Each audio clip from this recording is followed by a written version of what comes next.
cooking with you and you need to chunk these up. Looks Let's like Queen have and Gentry have some good cheese. It looks like cheese sticks too or something they were showing. Okay, we're gonna try and get 16 nuggets out of our ground beef mixture. So we'll need 16 cheese cubes. So I like cutting the cheese sticks into four. So cut it in half and then cut it each half in half. And then you'll have four cubes. So you'll need four cheese sticks.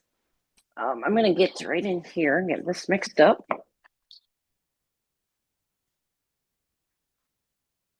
And then I've got a large kind of a jelly roll pan here that will make our nuggets on. Now, with this recipe, I like kind of just grabbing out my nuggets, dividing up my beef mixture so I know kind of what size I want them before I start adding the cheese. We're going to do that next.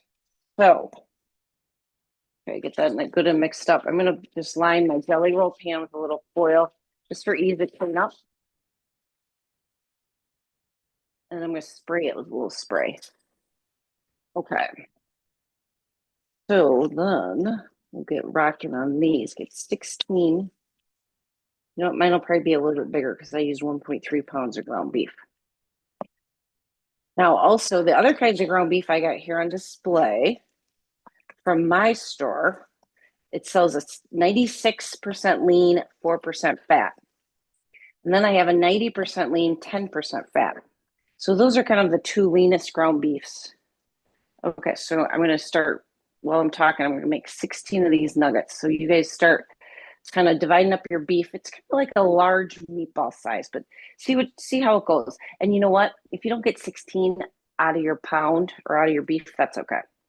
But yeah, they're kind of like a large meatball size. Can you guys see that? So I'm gonna see how many I get, then we'll go from there. But like I was saying, okay, so I got a 96% lean, 4% fat, and my supermarket actually labels that ground sirloin. Now, usually most supermarkets, their leanest ground beef is labeled ground round, but all stores can be a little different. They kind of have a little bit of leeway there for that labeling. So if you're really looking for a certain percentage of lean or fat content, maybe you want something really lean. Maybe you want, I like using just 85/15 for burgers on the grill, just because you like to have a little fat. That's what gives it its flavor, its juiciness. Really watch those percentages. So that's what those mean on the label. All beef labels should have those percentages on them. I am not going to get 16 nuggets. I'm making mine way too big. Mm-hmm. But 3, 6, 9, I got 12, 13. I might end up with 13. But it'll be okay because we'll just cook them a little bit longer. So here's what mine are looking like this, guys. How's everybody else's looking? Pretty good? They're looking good. Okay. Okay. Now another little tip about these really lean ground beefs that you can find in the supermarket. If you're making a recipe where you don't have a step to drain any fat or drippings, like stuffed peppers. Do you guys like stuffed peppers? I never did growing up, but now I really do like them. Kind of grown into that. But like you mix your raw ground beef with some rice and some seasonings, maybe like some taco seasoning and make a kind of Mexican. You put that ground beef into that pepper raw and then bake it. That's a good application for a leaner ground beef, so lower fat content. But then, of course, you got your straight up ground beef in the supermarket. It's 80/20, so 20% fat, 80% lean. That's probably like the most fat content you'll ever see in the supermarket. So we used to see some 75/25, but not really anymore. But super it should be the least expensive, so it's economical, and it's still great for burgers. I love a nice juicy burger. If you're making burgers with this 80/20 in the grill, though, don't walk away and don't multitask. You might have some flare ups, but delicious in the cast iron skillet. So that's just a little ground beef 101. But I'm going to get this out of the way. I'm going to wash my hands a little better. And then I'll do my cheese since I'm the only one in the kitchen. And I will slice up my cheese sticks. And then we're just going to put a little chunk of cheese in the middle of our nugget. So take your time here. Get it right in the middle. Kind of form your ground beef around it. Try and get it nice and tight if you can. Okay, I'll do one more. Because if we can get it in there nice and good, it won't ooze out during the cooking process, but guaranteed some will ooze out. Okay, so I'm gonna put my cheese right here, and I'm gonna wrap my ground beef around it. Now, maybe if you're finding your nuggets are too small and you can't completely cover that chunk of cheese, maybe you want to sacrifice one nugget and pull it apart and add it to the other ones. And then we're just flatten it a little bit. It's gonna look like this. I'm gonna put it back on that same jelly roll pan. Okay. Angie, can you ever Yep. over mix your ground beef?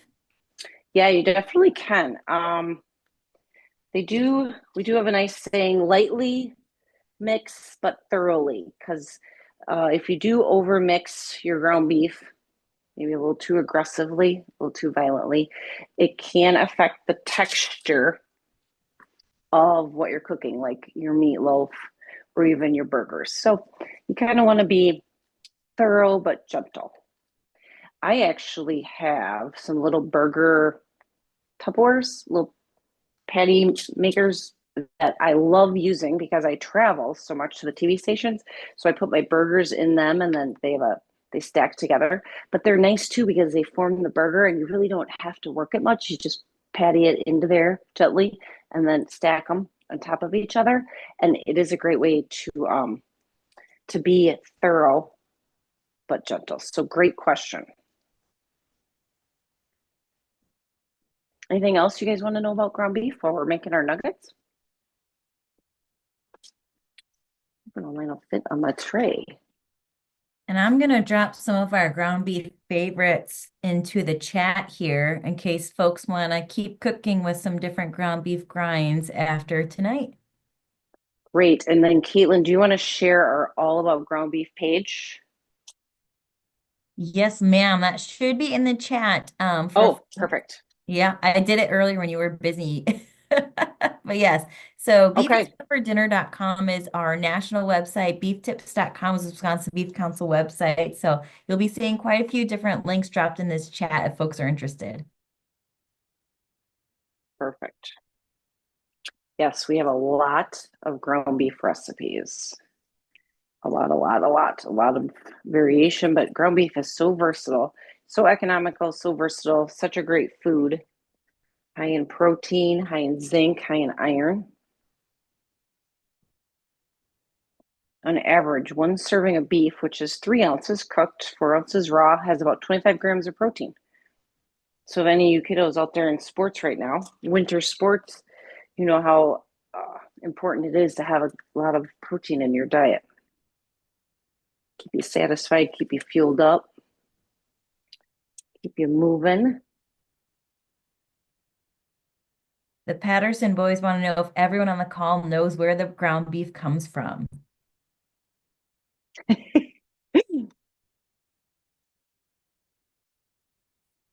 That's a good question coming from those boys.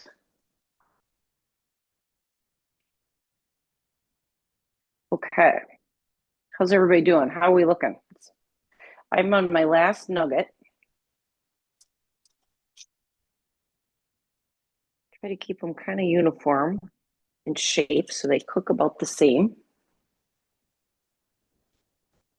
Okay, I got 3 pieces of cheese left, but I'm not going to touch them. I'm going to wash my hands first in hot soapy water.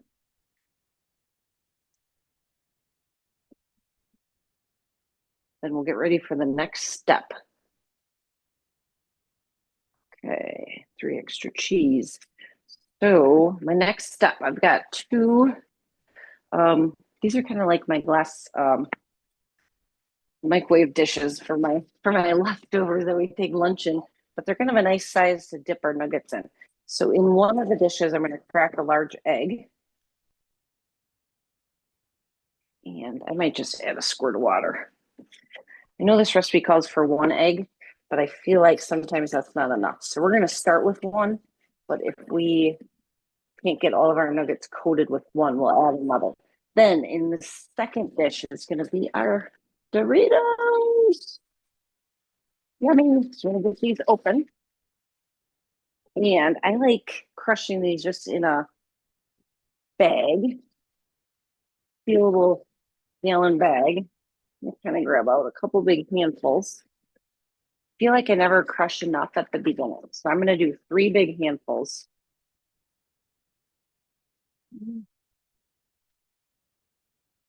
Maybe two and a half.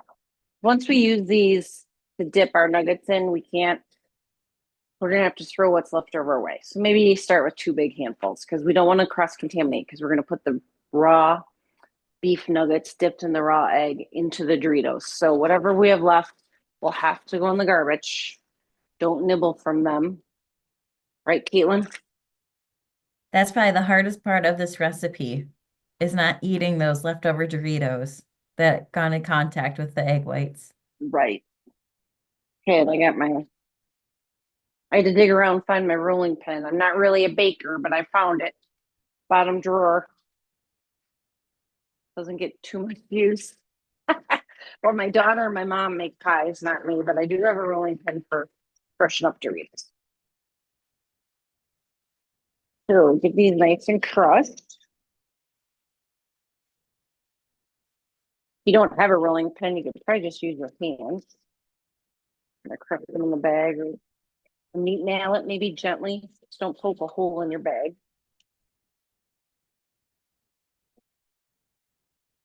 Okay. Never made this recipe with Cool Ranch Doritos. I don't know if anybody's using those tonight. I always use just the nacho cheese, but if you are, let us know. Okay, I probably got 2 cups of Doritos.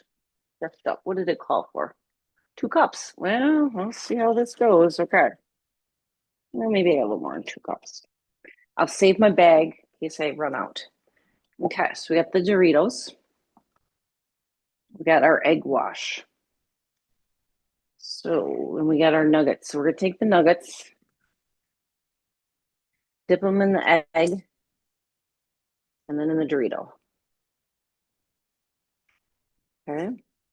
So all hands on deck. If we got multiple cooks in the kitchen, this is where everyone can help, and then kind of flatten them. They look like a nugget.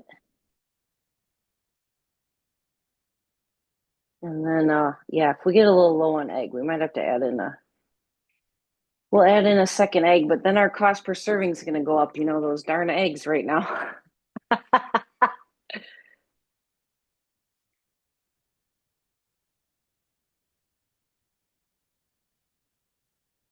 Okay. Oops, not the egg. I Egg. saw a meme Yes. that folks are going to be dyeing Easter potatoes this year. Oh, I don't know if anyone actually hmm. will, but I thought that was funny. That is kind of funny. Hmm. Yeah, it just won't be the same, will it? Hopefully, we get the industry turned around. Okay. Yeah, I think I'm going to need a second egg for sure, but I'm going to get through as many as I can with my first egg.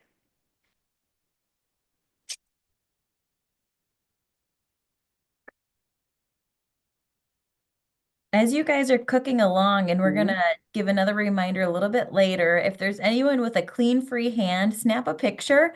And then after today's event, share it on whatever social media might be on and use hashtag WBC4H. I'll put that in the chat. You can also tag us, the Wisconsin Beef Council, but we just want to be able to go after the fact and see all the great creations that you guys put together. Perfect. How's it looking? Everybody's dipping and coating. Yeah, we are here at Okay. our house, definitely doing the teamwork here. So looking good. We're using Cool Ranch Doritos. Oh, awesome. I can't wait to hear how those are. I'm kind of getting low on Doritos, and I'm definitely low on egg, but I'm going to try and make it. I only got three left.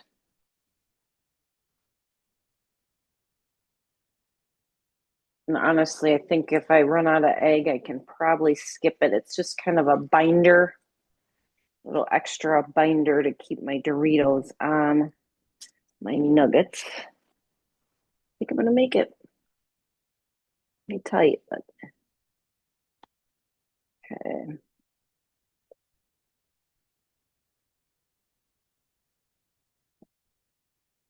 I do have to say, I was a 4-H kid myself, and so were my kids.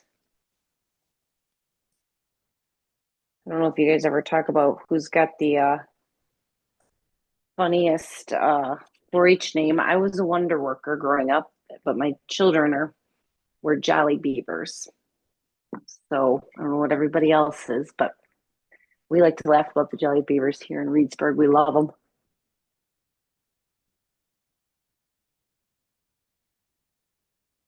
Active Americans. I like that. Ooh, I do too. It reminds me of my Buena Vista Wonder Worker. No, we got clovers.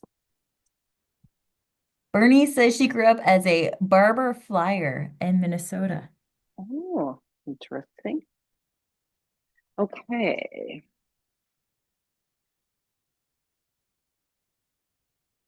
I'm gonna Tiger wash my. Oh, Tribe. go. Oh, Tiger Tribe was another one.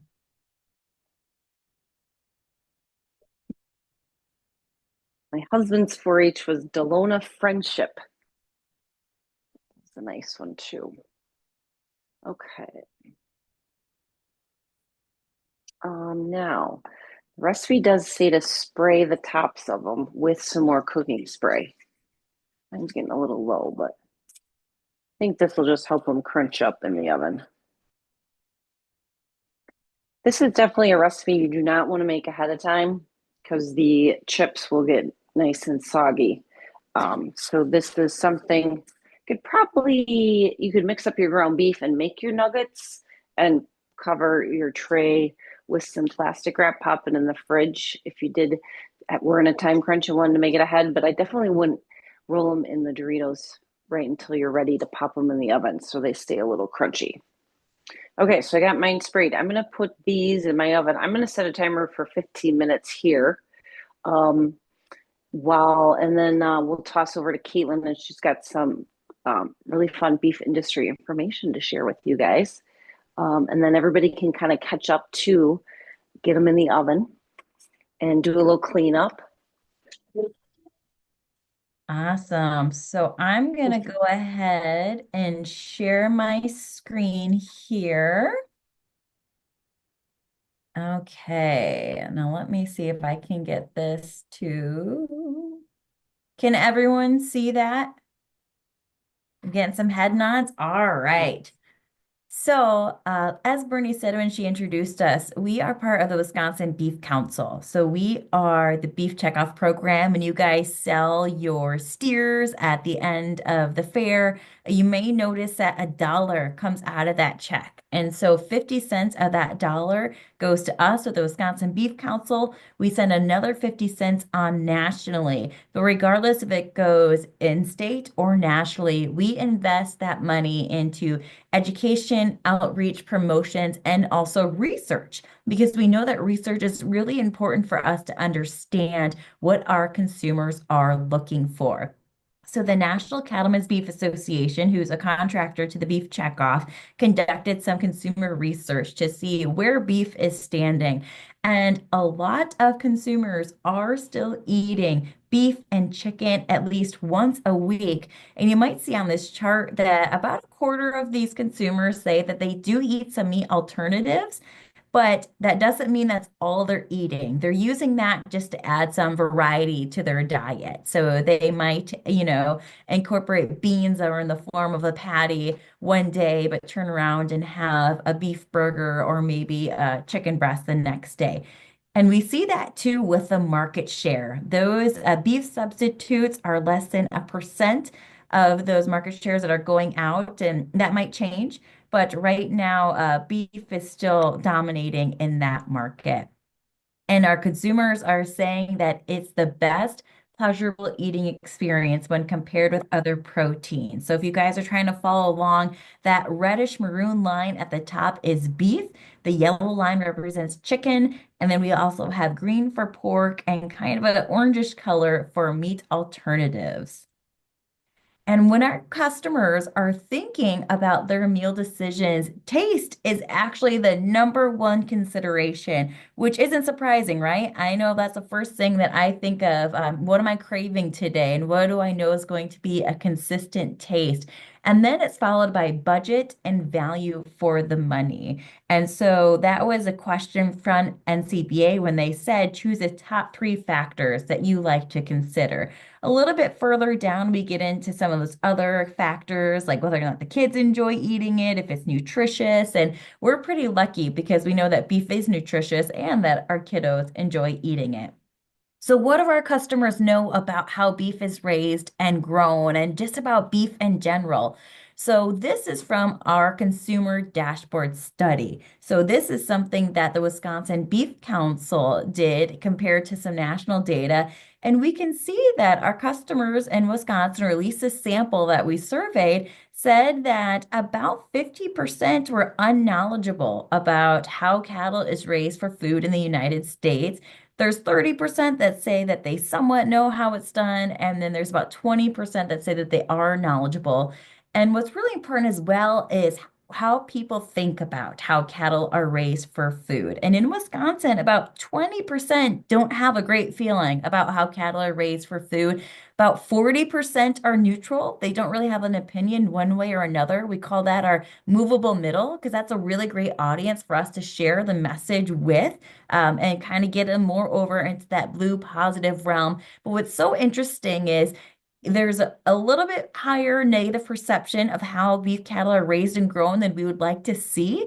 But when it comes to the overall perception of beef, 80% of people say that they're positive about it and that they enjoy it.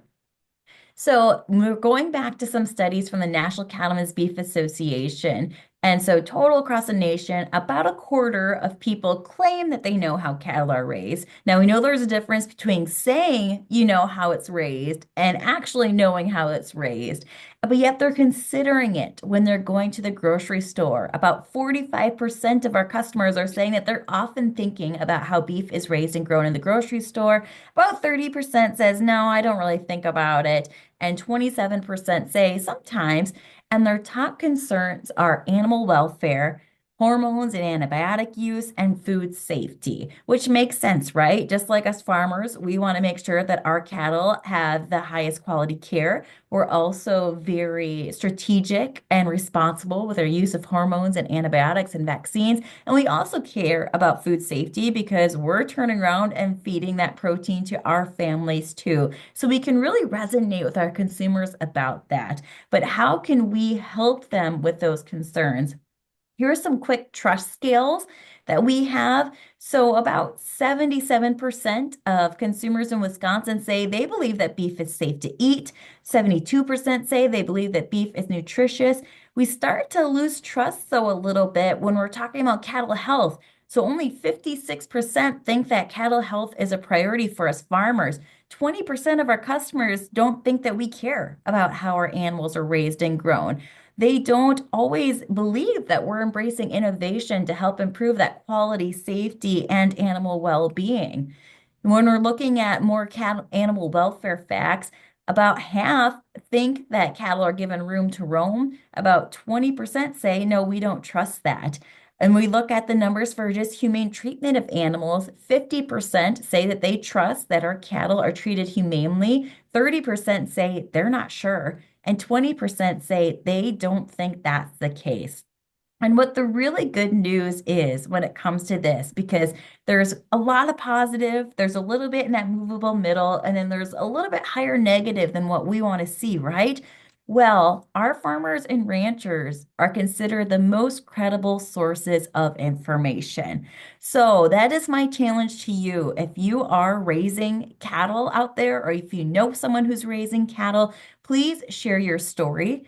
Encourage your friend or neighbor to share their story because we know that they trust you and we want to keep moving that gray portion, that movable middle into the blue and make them more confident in the beef that they're purchasing in the grocery store. And with that, Angie, I will see if I can stop sharing and toss it back over to you. Oh, Let's see here if I can get this to stop sharing okay. here. Well, I still have 8.5 minutes on the oven. Oh, perfect. So, we can open up the chat or Bernie, if you Yeah. guys have anything to add. Yeah, I'm just gonna kind of move once she unshares, I'll spotlight There you go. myself, or we can, I don't know how it all shakes out in Zoom now. But Mhm. just a couple of things too to maybe talk about ground beef. Ground beef is really versatile. I think Angie had communicated that it's super easy. And it is probably the cut of beef right now that might be the most affordable, right? So beef is kind of expensive. It's kind of one of those interesting times in the beef market. And so that's kind of what you probably see from Kaitlyn's slide, right? That there's a lot of people that eat chicken. And why would people want to eat chicken? You can put it in the chat or you can unmute and let us know. Why do you think people eat chicken? You can unmute or type it in, whichever way you want to do it. Because beef is amazing, right? It tastes so good. It's good for our brains. There you go. Why? Oh, do we have somebody that responded? Hmm. It's a lot cheaper. You are correct. Um, and while chicken is cheaper, there are some great we get a lot of great nutrition from chicken, but sometimes, it's a white meat, so sometimes it gets drier when you cook it. You have to be careful. So, just kind of following up on Kaitlyn and then why we chose this product, it's because it's really usable. I mean, you can have it in your refrigerator and make almost anything out of it. Meatballs, sloppy joes, tacos. Those are some of those fast meals that we do at our house during the week because everybody's running in so many directions. And then one other thing I was going to share and talk about, and then yeah, Carlia, she mentioned this, and so she might want to talk a little bit more about it too. If any of you have taken your YQCA in-person meeting or done it online, this year's session talked quite a bit about consumer preferences and about how our products through animals that we produce, and the meat that they produce and the products, and how we really kind of have to pay attention to consumers and what they want. So I'll maybe pass this over to Carlia and she can expand on that a little bit, because she brought it up and I think it's a really great connection. While you guys are all project members and you love showing, it's important to remember that you're producing food for people to eat. And sometimes we just love our animals so much. They've got great names. But at the end, right, the food that they produce are what our customers like. So I'll maybe pass this to Carlia or Kaitlyn, Angie, whichever you guys want to join in to comment on that. That might be helpful. I guess I'll start off by asking a question for anyone who may have gone through YQCA, because I know we just hosted last night in Calumet County.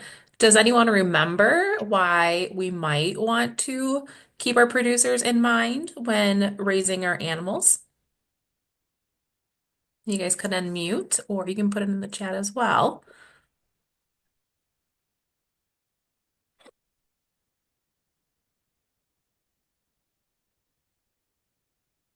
I know a lot of you may be raising animals for yourselves, but we're also raising food for other people, as I know Kaitlyn was just talking about as well. And so it's important to know if there are some consumers that, for example, want to eat organic, knowing if they want organic, if they're wanting raised naturally. Some might want grass-fed beef, and keeping some of those details in mind to making sure that you're letting your consumers know what the product is that you are going to be harvesting when you are harvesting your animal.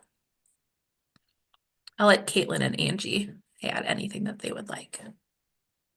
I'm just real quick. I saw some folks when they were talking about chicken versus beef, talk about how it could be a little bit healthier or maybe lean. There are a lot of great lean beef cuts that we also have available. In fact, just this next week, I'm meeting with a hospital to do a presentation for their patients about how beef can play a role in a heart healthy diet. And there's 36 cuts of beef that meet government guidelines for lean. And we don't have a direct chicken comparison, but I'm putting in there right now a burger breakdown comparing turkey burgers and beef burgers. Now, we certainly don't want to disparage, right? We're so glad that we have all these different protein sources that are available to us. And I can tell you that I love a beef burger, but there's some days I also crave some good chicken nuggets or some chicken tenders too, right? But just, I think it's incredible to see the advancements that we are making in the beef industry to offer these lean and nutritious proteins. And a lot of that comes back to our farmers because our farmers have improved their genetics of their animals. They've improved the nutrition program that they're feeding their livestock to be able to meet the needs of those customers because we know that they're just like you out there looking for some of those lean proteins. Yes, very good point, Caitlin. One tip we like to tell people is if you are looking for a lean beef cut, to look for loin and round in the name. Now, granted, there are beef cuts, those 36 that don't have loin and round in the name, but all the loin cuts, top loin, which is your strip steak, tenderloin, sirloin, they're all lean cuts. The rounds, so round steak, round roast, rump roast, stew meat, which is cut out of the round. Cube steak, if you like cube steaks, that's usually from the round. Those are all great lean cuts. And then one of my favorites, flank steak too. So a lot of great options out there. Okay, so I got about 2 minutes left on my timer. So let's talk about food safety and instant read meat thermometer. So I've got a little instant read meat thermometer here. They usually have a smaller face than an oven safe meat thermometer. And we always like to use these when we're cooking with ground meats, all ground meats, so ground beef included. So does anybody want to put in the comments what temperature we should be checking for? What's our key temperature that we want to bring up our ground meats to? So that'd be like our burger patties, meatloaf. We're going to temp our taco beef nuggets and see if we can get that correct temperature for food safety. Oh, we got it. Brecken got Yeah, it right away. 160. perfect. Yeah. Yeah, Perfect. they Now, have it. Charles has it. oh, good. Now, if we were making some steaks or even like a roast, like if you do a rib roast at the holidays, you don't have to cook those cuts to 160 degrees. Only ground meats, because the steaks and roasts are whole muscles. Is there a funny comment? They're showing their magnets. They Carly, Oh, I'm assuming those came from their kits, that they yes, have the very magnets true. that show the cooking times and temperatures on each species of animal. It's super Oh, cool. perfect. I'm trying to get the chat up. Okay. So steaks and roasts are a whole muscle cut. So that inside of that piece of meat has never been exposed to air or a machine or humans to be contaminated. That's how that's why we have to cook ground meats up to 160 degrees, just because of something could have been added to it or could have touched something. I don't know if that's a good description. Bernie'd probably say that a lot better than me. No, I think you did great, Angie. But yes, it's really important on as to what meat cut you're using. All of the ground products, they went through a grinder, and all those little plates that you've seen, maybe you've done deer harvesting and preparing, all that grinding hits every part of the meat, the ground meat. And so every time it touches something, it could be exposed to bacteria. And so that's why we got to make sure we get it cut or cooked, excuse me, to 160. Steaks and tenderloin steaks, ribeyes, prime rib, that could be 140, 145, depending if you like it a little pink, a lot pink, or just or no pink. I would highly encourage you all to really cook your steaks and such not to well done. I grew up in a household of well done, so I understand it might be hard for some families to adjust to that. But the eating quality that you experience with all the juiciness and extra flavor when you have just a little pink, that's like 140, 145, you'll really enjoy it. So my plug for There you go. medium rare. I don't know, Angie, you That's a good plug. pull on to that too, but it's one of those things. You just kind of keep those two temperatures in your mind, and they work for pork, they work for lamb. Chicken, we have to get a little bit higher because of other types of bacteria. But for the most part, keep those two temperatures in mind, and you'll get a good experience every time. And I think it's a good reminder too to pull your steaks off or your roasts out when they're probably about 5 or 10 degrees below that temperature, because you're going to want to pull them out and let them rest. So those proteins can be redistributed into those muscle fibers so you don't get that myoglobin running all over your plate. Everyone calls it blood, but it's not blood, it's just the protein that's coming out. So that's a good way to avoid overcooking is if you pull it off about 5 or 10 degrees before that temperature that you want to get to. Put a little tent of tin foil over top of it and just let it rest. Yeah, that's a really good tip, Caitlin. And I think even with meatloafs and burgers, like these taco beef nuggets, if you let these sit a couple minutes too and let them rest, that temperature, you'll have a little carryover cooking a little bit. And mine did temp 160. I tried to get it in through the cheese, but not all the way through. So, you can on products or like a food like this, it's kind of hard to get the thermometer read in there. And you could always just kind of use your eyes too if you make sure there's no red or pink in there. But the thermometer is the surest way. So try and find a bigger taco beef nugget to take the temperature. And then while Kaitlyn was talking, I took the taco sauce and I mixed it with some honey. So 6 tablespoons of I have a medium thick taco sauce had in the fridge, and then I softened my honey in the microwave 10 seconds, and then I added in 3 tablespoons of honey. It's kind of a sweet, spicy honey taco sauce that you can serve with the taco beef nuggets. How's everybody else doing? Are they coming out of the oven? Yeah, we're seeing some folks, some good thumbs up. Remember to take some pictures. Use that hashtag. I'll put the hashtag in the chat again. WBC for Wisconsin Beef Council, and then 4-H for 4-H. And use that hashtag when you post your pictures, or you can even tag us, the Wisconsin Beef Council. We'd love to be able to see your creation. And Kaitlyn, let's not forget about tomorrow, the big day, the big reveal tomorrow.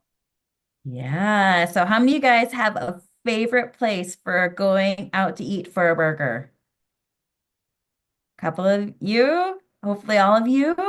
So we are launching our best burger contest, and it's starting tomorrow. You can see Angie's got a nice picture of it in the front of her kitchen. So go to our website, beeftips.com, and you'll be able to nominate your favorite burger place. And then we're going to select the top 8 from whoever has the most nominations. Last year, there were some regions of the state that were a little bit lonely. So we need to get Southwest Wisconsin, Northwest Wisconsin, and Northeast Wisconsin on the map this year. And of course, we want all of them in between as well. So make sure you're going and nominating your favorite spot, and those will come open tomorrow.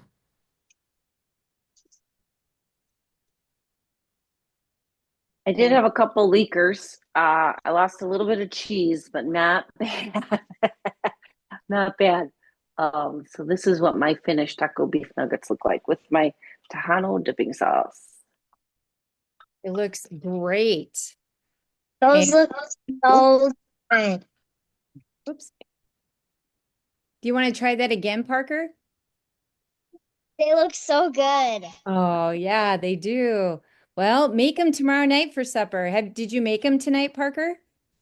No. Okay. Well, I think you try it one other night. It's a fast, easy one, isn't it? And while we love beef and we love the ladies from the Beef Council, you probably could make something like this if you have pork in your freezer or lamb. Us lamb producers over here, we use lamb a lot. And any substitute that you might have would work great. I would guess venison might work okay with this. Angie, maybe? Yeah. So, yeah, just be creative, right? Like a lot of these cooking things we do, we want to make sure they're fun and creative and use your imagination. That's the spirit. And we love it here. I got two boys who are enjoying their food. And I should probably spotlight them, but I didn't feed them earlier. We usually eat earlier, so they are starving. So it was a hit here at home, Angie. Good. What about everybody else? I think the couple of things we want to just maybe end on this evening, and we appreciate so much everyone's time for coming and joining us for this time with us. We know school nights get busy, but this is kind of one of those things I think you could probably do on your own after school or before practice, and get some good protein in to fuel your body. So before we end tonight and say our thanks to everyone, I do want you to think about what was the number one thing you learned tonight.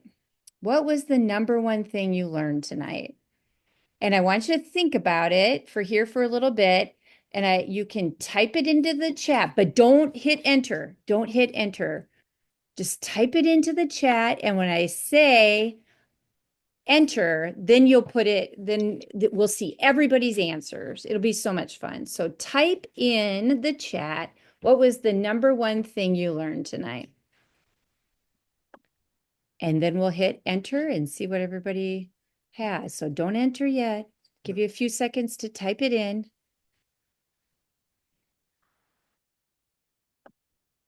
Oh. Okay, everybody ready? You got it in? All right. 5, 4, 3, 2, 1. Hit enter. Oh, look at them all go. I love this part of doing these things. Meat is healthy. Yeah. What else, Kaitlyn? What do you see? Love how to enter a Zoom call without mom. Well, that's good. How to cook more beef recipes. That's But amazing. yeah, the consumer insights about how consumers don't think that we care about how our animals are raised. Yeah. Oh my I like it. God. I One like it. serving of beef is 3 ounces. Yeah. Oh, this is awesome. Yeah, I love it, you guys. We were so glad you I'd came rather. with us. Thank you, Angie and Kaitlyn and You're welcome. Carlia. You guys were amazing. Again, participants, we loved having you on. Again, if you had fun tonight, we'll be doing this in March with learning more about how to manage your project. And the April run is going to be another kind of food related one, charcuterie. So if you're in foods and nutrition, invite your friends that are in food and nutrition and like to do those projects. Those would be some fun ones. And I think that will be it. When you close tonight, there will be a survey that will pop up, and we'd love some feedback from you all. So we're going to end a few minutes early tonight. Thanks for all you do for the Wisconsin beef producers, Kaitlyn and Angie, and I appreciate Carlia kind of starting this Cooking with Meat event. Have a wonderful evening, and we'll see you in March. Take care, Thank you everyone. all. Have a good night, everyone. All right. Mhm.